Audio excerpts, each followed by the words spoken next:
Hey, what's up guys? It's Pat, and today we are going to take a look at the Floating Ruins mod. And what this mod does, it adds these giant floating ruins into the air, and what they have is basically a dungeon inside them. So it's like a chest in there, a spawner, and a bunch of actual monsters that can spawn that aren't from the spawner as well.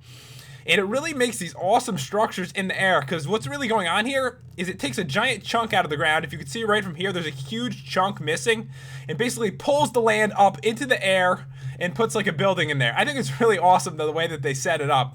Not only that, it's kind of useful because sometimes, like if there isn't water below it, you can actually get down really deep into the earth and see like exposed like mine shafts and stuff like that too. So that's pretty cool. And it really just makes an awesome like structure. It just looks so cool like flying like this. But anyways, we're going to jump in here. There is no door or anything, so you kind of have to break your way in.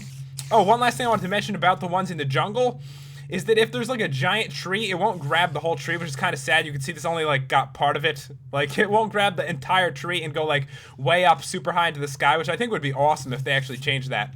But anyways, we're going to go in here, and I'm like right on top of the spawner. You can see there's a bunch of spiders in here, but it is not a spider spawner. So I noticed the way that they set this up seems to be there's a spawner plus a certain kind of mob that spawns in here. So there can be like a spider spawner, and then there could be like blazes that spawn in here. So it's pretty random. But anyways, the chest is underneath it, so you have to break through the obsidian. Well, you don't have to break through it, but you have to break through that to get to it. And in here we've got a book. We've got chain boots, gold ingots, a couple paintings, and some glowstone dust.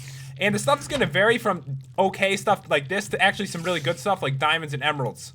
There's different floating ruins for every single biome. You can see this one right here is a desert one, and it's completely massive too. This is a huge one, took a huge chunk out of the ground, and they're gonna vary in size too. They can be really small. If you see that one in the distance over there, it's actually pretty tiny. Well, this one is huge, and you can actually edit how big you want them to be and how often you want them to spawn in the config file, which I have done just to make them spawn a little more often. So you probably won't see 3 like this, but it is possible, definitely is possible.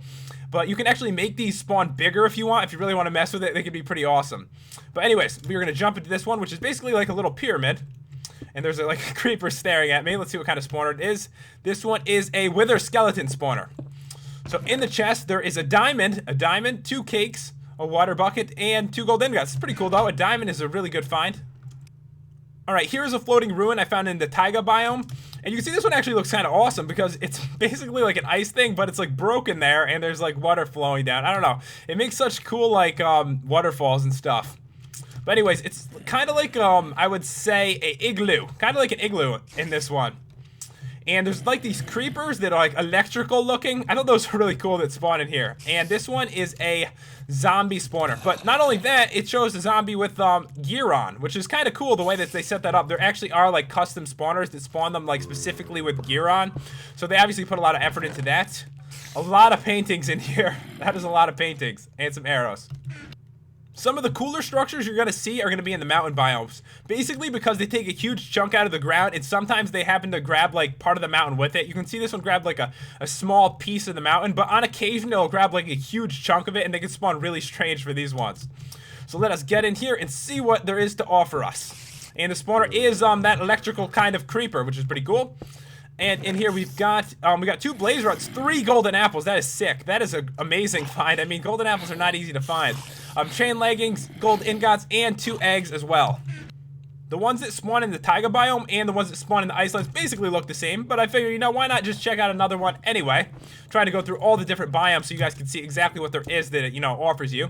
So there's a zombie spawner in there, and in here we've got, you know, a bunch of buckets, some iron ingots, and some cooked fish. So it's really hit or miss. I mean, sometimes you can find like 5 emeralds, other times, you know, you find some damn fish. If you do happen to find a mushroom biome, which I know, guys, is like really rare, they do spawn up here too. So they did, you know, add that part in. A lot of mods, I feel like they don't even do anything with the mushroom biomes. A lot of stuff, you know, adds in stuff, but then when you get to a mushroom biome, there's nothing there. I like that they took the time and the effort to actually add something in for this. It's cool. It's like a little mushroom. So in here we got a mushroom spawner. I thought that was so cool that there's mushroom spawners in the mushroom biome. So there's nothing dangerous in here. It's just cool like that. And there's some TNT. 3 golden apples. That's sick again. Glowstone dust, nether wart, and 2 eggs. Alright guys, here is one I found in the plains, and this one kind of doesn't have like a deep hole to it, but it's kind of like wide. So it's really going to vary a lot. But let's go in here, see what exactly is spawning and what kind of treasures we can get. Some of those electrical looking creepers again. And that's the spawner that there is, and what is in here. a bunch of blaze rods, that's always good, a chain helmet, some cooked fish, and 2 ice blocks. Not only can these spawn in biomes, but they can actually spawn in the middle of the ocean as well. So if you happen to, for whatever reason, be out in the middle of the ocean, there'll be some cool floating ruins for you to check out too. So we'll go in here, and they look really cool, the ones here, just because there's so much water that they pick up with them. So it kind of makes like a really cool one. But yeah, we're going to go in here and check this one out. And in here, there is a lightning creeper thing, and golden apple again. Seems to be like a really common thing in here, so it's a nice way to get them because in the game they're so rare, so it's cool to be able to get them every once in a while. Some glowstone dust, some nether wart, 2 eggs, and 1 feather. Obviously, I messed with the config file to make these spawn a little bit more often, but about how often you'd actually see them, just to let you know, is probably you'd see 1 in each biome or so. So they're not too uncommon, but you're obviously going to see them.